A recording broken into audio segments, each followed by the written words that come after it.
Laban mo lahat yan, ha? Saka pwede ba? Huwag kang kanta ng kanta habang naglalaba. Naiirita na ako sa boses mo. Ikaw din naman. Hoy! Narinig ko yung sinabi mo sa anak ko, ha? Hoy!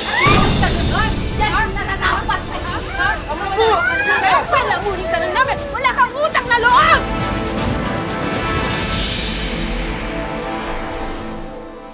Hinto, babalik. Sino kaya yung kumakanta na yun? Ang ganda naman ng boses. Mapansin ka? Talagang mapapansin. Alam mo na, turuan mo yan ng leksyon. Sana parang fairy tale na lang ang buhay. Parang si Cinderella. Kailan kaya darating ang fairy godmother ko?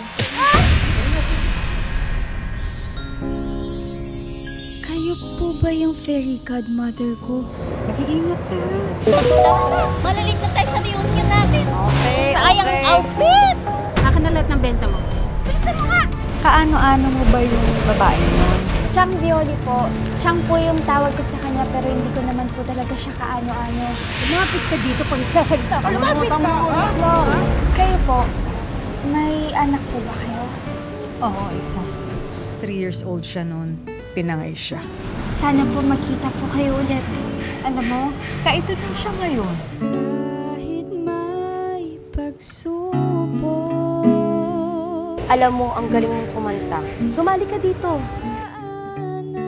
Tigilan mo na yung ambisyon na yan, ha? Naintindihan mo? Naintindihan mo? Hindi mo ba talaga alam kung sino ang mga magulang mo? Sa kulang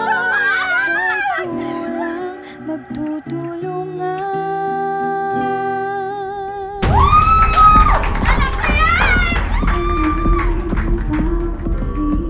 Wag na wag po talaga malalaman, ha? Na itutuloy mo ang pagsali sa singing contest na ito. Yan ang bagay sa'yo. Tigil ka na yan! Yan! Uwi ka na! Uwi ka na! Darating din ang pinagkahihintay. Maasa ko na mahanap ko pa siya. Nasa puso po ninyo yung pag-asa. Isang batang ulila na nagtitinda sa kalsada, makikilala ang isang literal na fairy godmother na may-ari ng panaderya. Kakamit muli ng iyong tinatamasang pangarap. Manalig ka lang at paniwala sa kanya. Wish ko lang, wish ko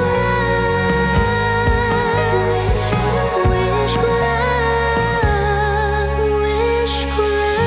Abangan sa Wish Ko Lang ngayong Sabado, 4 p.m.